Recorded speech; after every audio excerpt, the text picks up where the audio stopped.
Being great, they're loving this. Wonderful, absolutely wonderful. Well, they go to the studio, they do play too.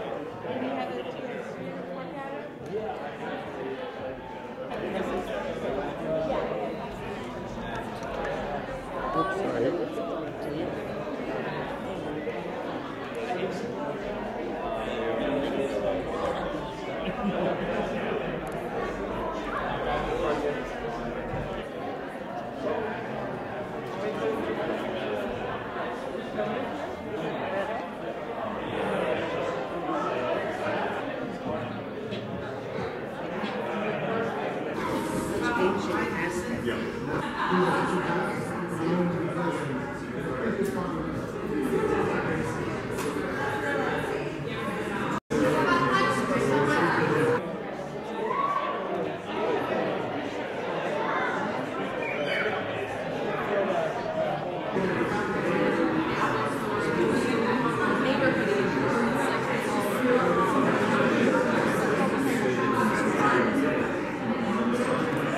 They're ceramic sculptures that go on the wall, and they have subtle bumps, these ones, that are reference a lot of infrastructural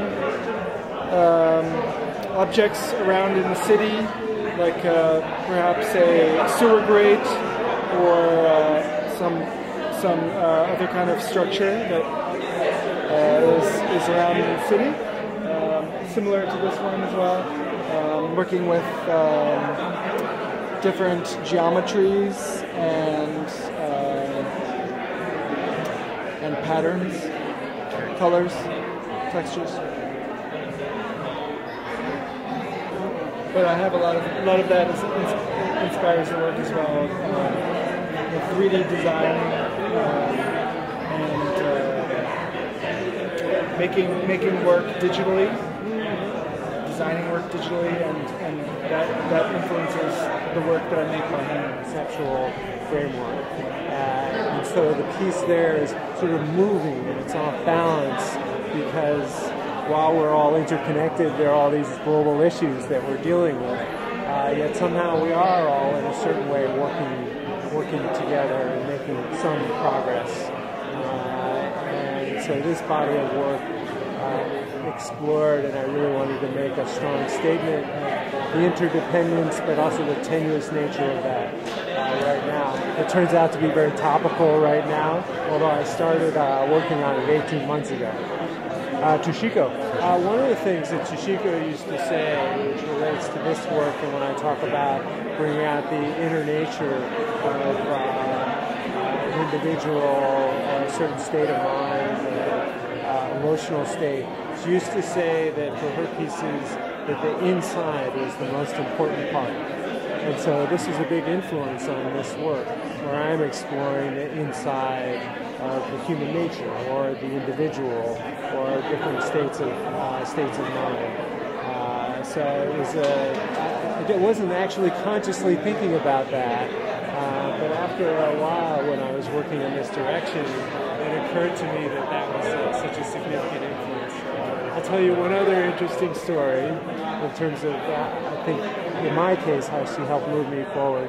you'll see some coil pieces around here, and I used to work exclusively with coils. And I got to a certain point where I thought I had mastered working with coils, so not to be arrogant about it. And she came in one day and she said, "No more coils." And so I had to, I started working with these things, as I mentioned, with these slabs, and things were falling down, and I couldn't figure it out. But, you can see what's happened. I've, gone in a different direction, and she pointed me on a path where it gives me a flexibility of expressing my ideas, which are sometimes quite complex. And I think she knew of my sort of technical nature, where there's an idea, and then how do I start with the idea, and then I work towards how to execute. And so for this, it took me 10 years to find the right material, which is clay-based, because clay will just separate if you bend it like this, and the connections will dry much faster than this part of the work, and will crack. And so I had to develop a methodology for slowing down the drying at the connection points and making sure that the work didn't spread, or the clay, if you will, which is a derivative of clay, didn't spread and weaken to the point where it's fired at a very high temperature, 10, where it would collapse. So if it wasn't very strong clay body, it wouldn't succeed. And also these pieces, patience is so important. This work will dry for 2 months. And we maintain a certain humidity, and as I said, it's what does the work require, and then give it that, no matter what it takes. So my work is sort of about the figure that's kind of in the paintings, and also kind of in the three-dimensional forms. It evolved from a self-portrait more to about relationships and about how people connect, and sort of how sometimes we have barriers between what we see with people. I think a lot of times, especially in the contemporary world, we have stopped talking to each other, and so we put up these screens of I shouldn't talk to you and all this stuff, and so a lot of these pieces are about relationships. They're also about getting along, and how people have personal relationships, how they choose things. This piece is more about choice on the floor, and so it's kind of a love story mixed in with why people don't talk to each other anymore. So yeah, that's it. So Toshiko and I worked together for a long time. We were really close, making the 6-foot-tall pots together, and so I'm still really connected to that process and that work with her, and so I still come to the studio twice a year at least at a minimum, and it was fun. We made about 26 footers together. So we actually, at my school where I teach at now, we have a show of her work in Columbus, Ohio. So it's we're trying to continue the legacy, and this show here at WA is another chance to do that. So we're excited for the opportunity. Great. So yeah, thank you. Yeah, no problem. This sort of geometric shape I've been interested in for many years. And the large scale is largely reminiscent of the size of the kiln that we're firing in, the same kiln that we've been using at Toshiko's studio for 40 years. I think my large work, I'm looking to create a sense of movement, which in part due to the shape of the piece, and in part the movement that actually occurs during the firing itself, in terms of the clay softening and changing shape slightly. The glazes are mostly ash-based, which is somewhat reminiscent of the Japanese tradition of that type of high-fire glazes. I think this type of work in combination with traditional functional pots, bowls, mugs, is what I've been doing for all of this time. So the tables are based largely on, I would say, the concept of a Japanese garden with the ceramic seats. I think I've sort of expanded it a little bit into creating seats and tables, or for instance, a small piece which could serve as both. It's a little bit of a change in the tradition that Toshiko had in terms of sculptural versus functional pieces. This is a little bit of a cross between both. It's not unusual, especially these days, to see ceramic furniture, mainly cast type of pieces, but trying to use either a throne form or a coil-built form to create what you might call functional sculpture is the goal here. Thank you. Thank you. Hi, I'm Mike Steelman. My work is in porcelain, basically hand-built coil work, and it features textures. I make the stamps myself, and the forms are forms that I saw from working with Toshiko. Some of them, like this one, reflect her closed forms. It's always there in the back of my mind. When I'm working, Toshiko's voice is always there in the back of my mind about be mindful on how you finish a piece up. The finishing of a piece is very important. I can't say enough about Toshiko's support. Throughout my career, I was a student of hers at Princeton for 4 years. And then after I graduated, I lived near her studio in Quakertown, and she gave me a wheel and a wood stove, and I was able to set up my own little workspace, and she allowed me to fire in her kiln in Quakertown, and that was kind of the relationship. All my work is still fired in her kiln in Quakertown, so it's a wonderful constant, and it's one of the great privileges of my life to have known her and be able to still work with her in her studio. Thank you. So my name is Nicholas Newcomb. This work here is titled First Shiki for Toshiko. It's a collaborative project between myself and Graham Keegan. We both worked for Toshiko. Graham a few years after me for a summer, and we wanted to collaborate on some work.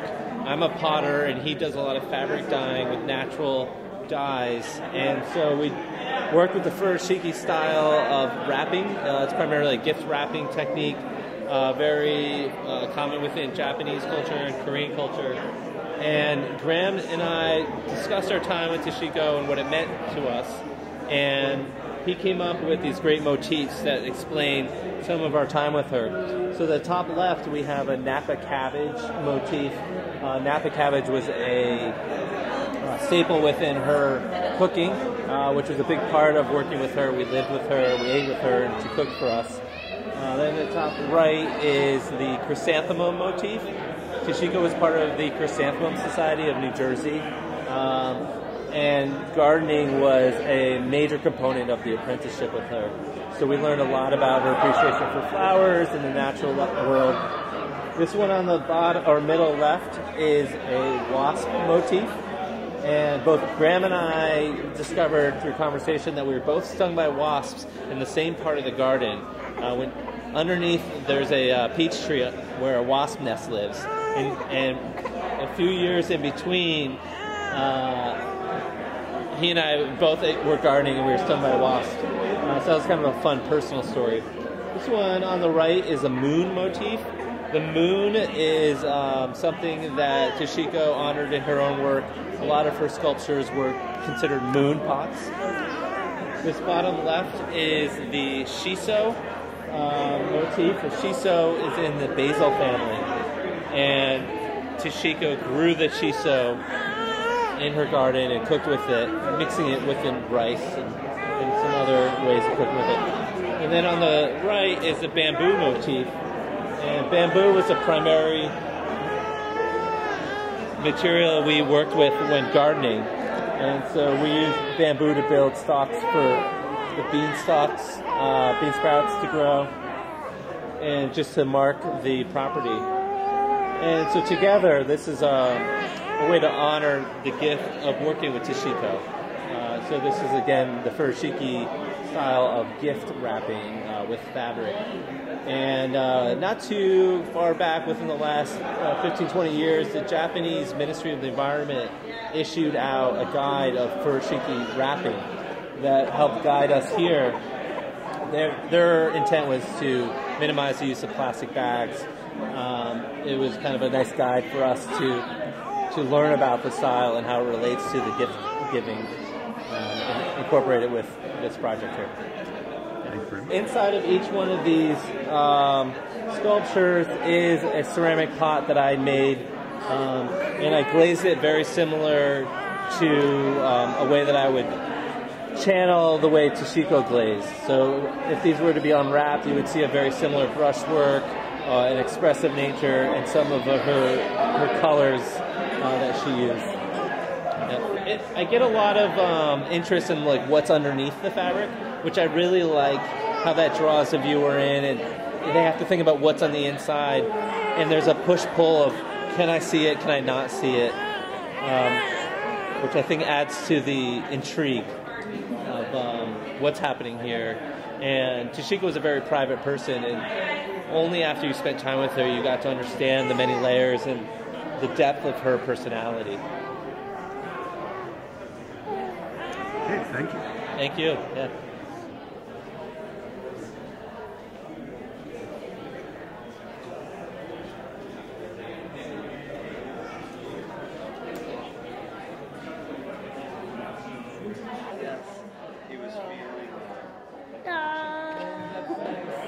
Good job.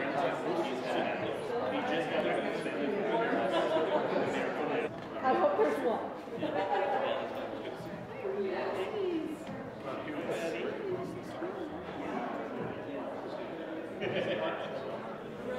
Good afternoon, ladies and gentlemen. Welcome to the Williamsburg Art and Historical Center on this glorious occasion. Yuko's especially pleased that it is her friend and mentor, Toshiko Takaezu, whose many followers are being represented here today. This is a wonderful occasion. And for those of you who are not quite familiar with the Williamsburg Art and Historical Center, let me tell you a little bit about it. 20 years ago, this was one of the most frightening neighborhoods in the entire world, actually, not only New York City, to be wandering around in. Why? Burnt out cars, gangs roaming the street, drug dealing. You come out of your apartment in the morning, you find a dead body on the street. Well, what happened? Why is it now the most desirable neighborhood in the world to live in, and probably one of the most expensive too? Well, let me tell you. Back in mid-1980s, a Japanese lady named Yuko needed a studio to work in. She's a great artist. She didn't have a lot of money, but she had some. And she saw a building for sale in Williamsburg, Brooklyn, very cheap. And she bought it.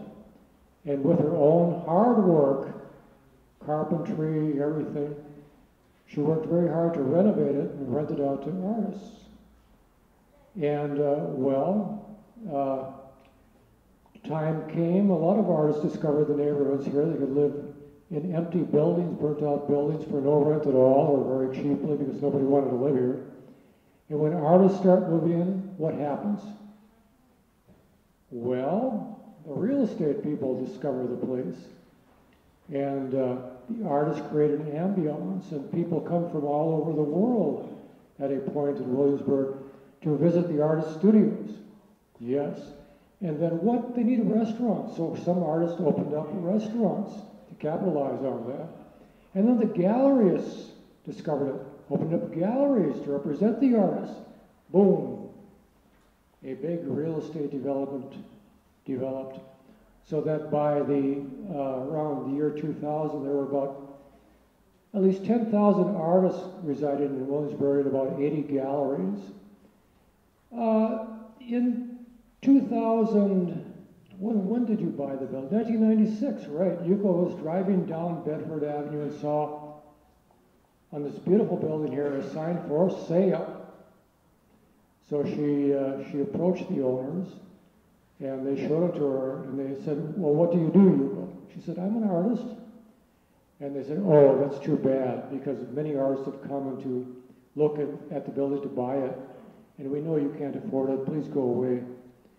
And Yuko said, wait, I want to make an offer. And they were astounded. So she made the offer, and she bought the building. And after she bought the building, she had, I think, less than $100 left in the bank. That was a great moment of courage and vision on the part of a great person. And because of her hard work and her real estate endeavors, renting out to artists, and hard work here too, she was able to pay off a mortgage, a rather large mortgage, after about 10 years. And this is what you see today. Now, this is the second largest art organization in Brooklyn, apart from the Brooklyn Museum. We've had many wonderful shows over 20 years, some of the largest in the world, and representing many artists who have gone on to great achievement and renown. So, in any case, Yuko is very proud to have been a friend of many great artists, Toshiko Takaezu being one, Isao Noguchi, I'm sure you don't know the Japanese, so, and many others, Ken Noland, etc., etc. I now will introduce to you the great lady who transformed all of the northern part of Brooklyn by her activities, according to Governor George Pataki. Howard Golden gave her a Woman of the Year award. Governor Pataki named her a Woman of the Year, state of the state.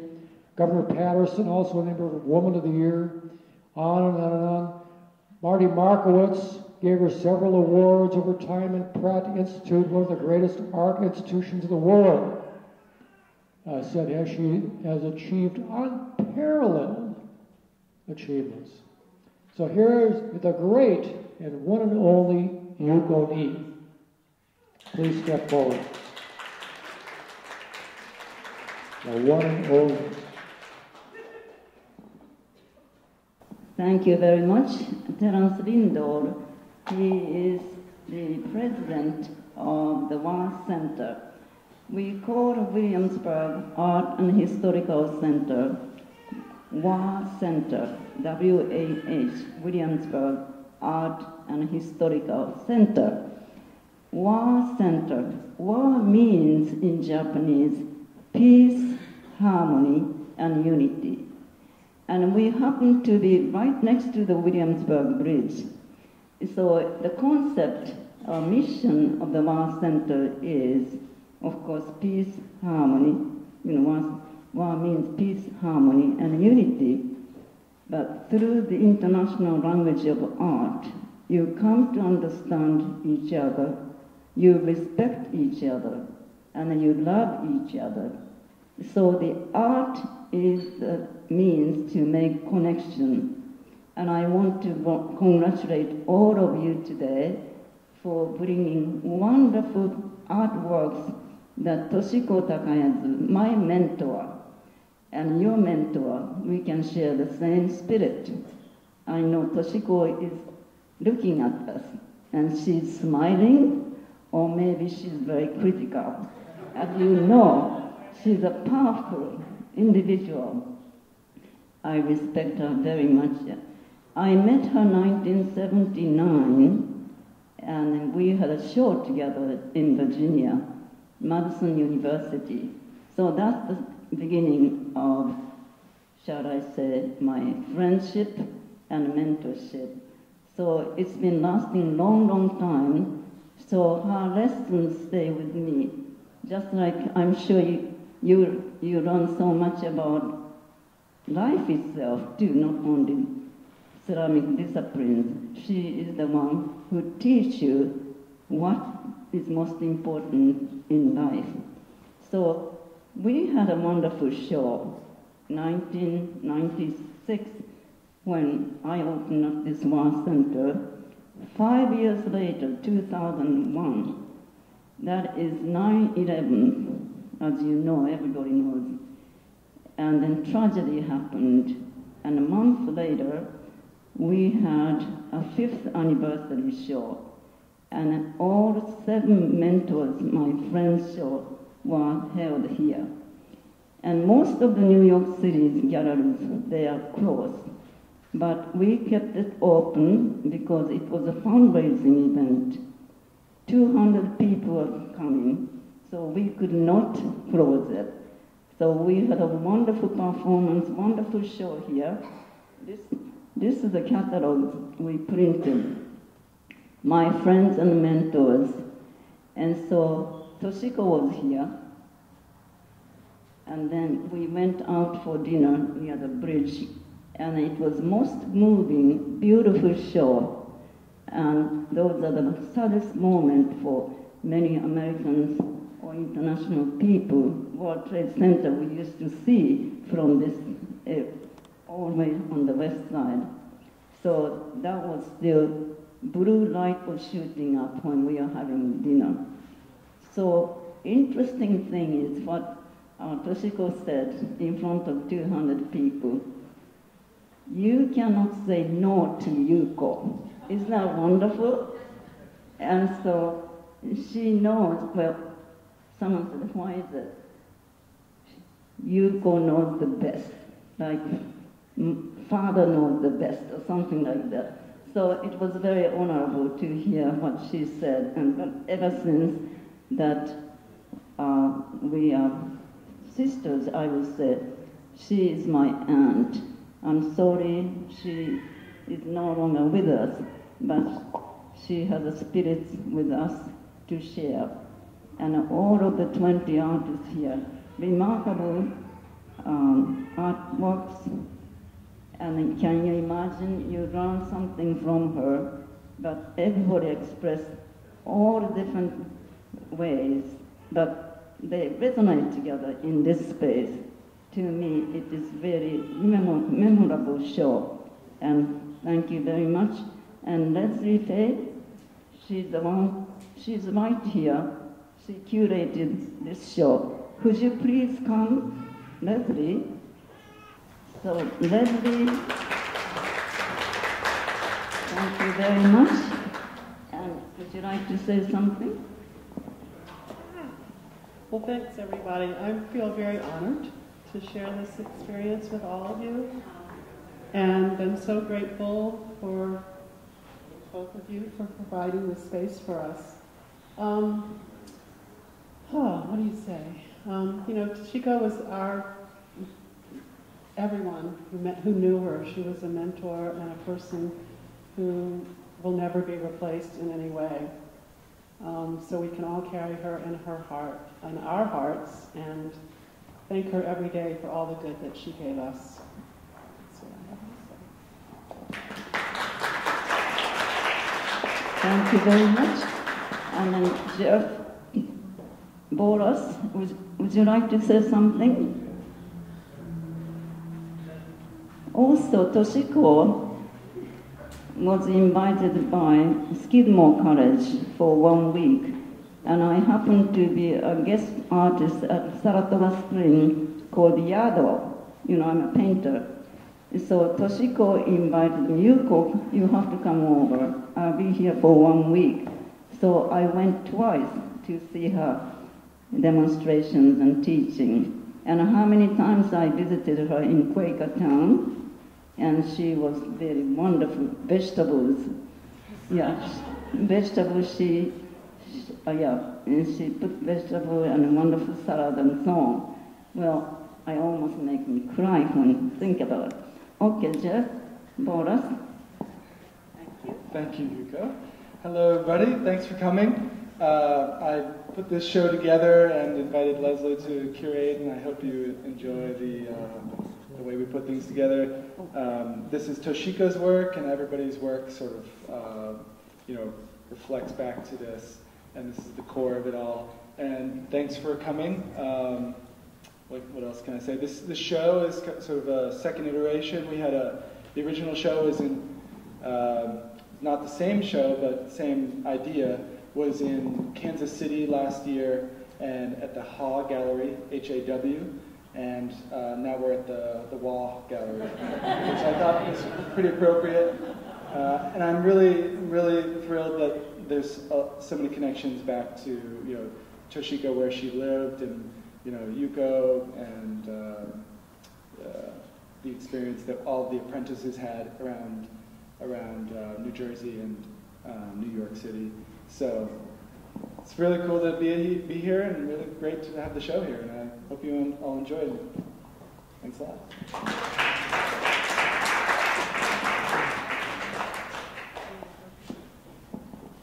I do want to just say that when we were installing, when Jeff and I and Nick and different helpers were installing it, it was really remarkable to make the connection, to place the pieces next to each other and realize later the connections that we were making between and among the work, even though people weren't consciously working, with the same ideas.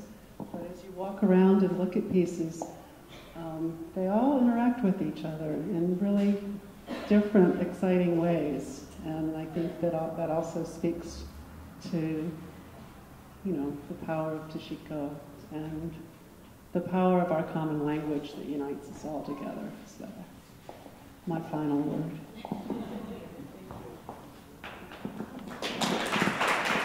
Thank you very much, Leslie. And I'd like to mention to you, the bridge concept is our center's concept, bridge between you and me, men and women, young and elder, emerging artists and matured artists. But I have to mention to you Toshiko's expression, Toshiko's ceramics. You can see she bridged fine art. You can see painterly quality. It's almost like a volcano in Hawaii where she was born, she was raised. And ceramics.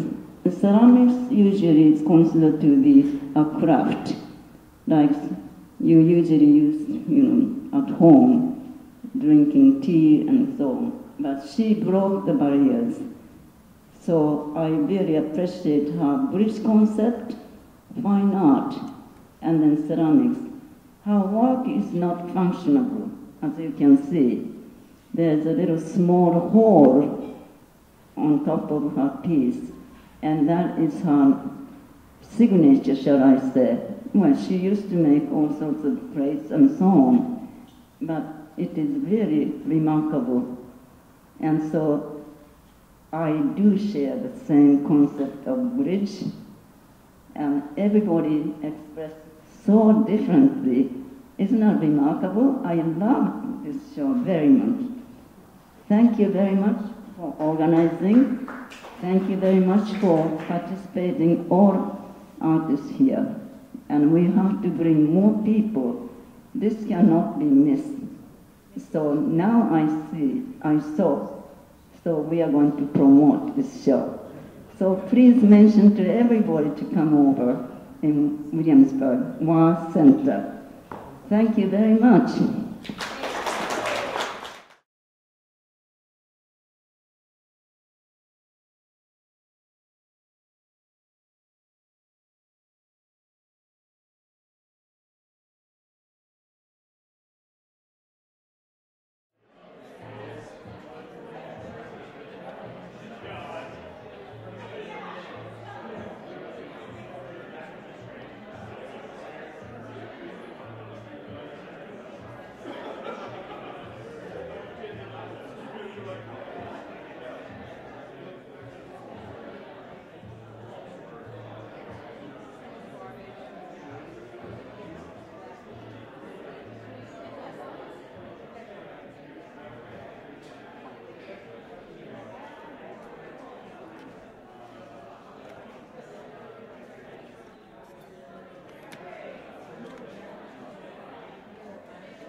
preference would be if there's a little bit more space. Yeah.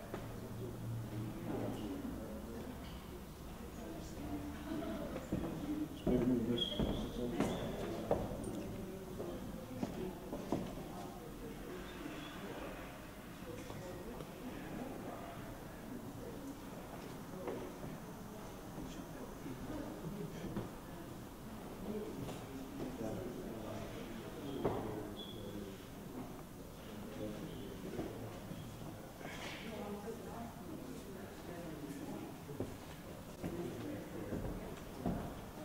Ernest failed at the last minute.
Okay, doing it. Did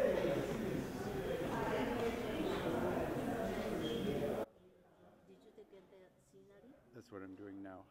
No, no. Oh, yeah, go ahead. Try. Okay.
thinking we were going to do that, but if that's your game plan, it's your game plan.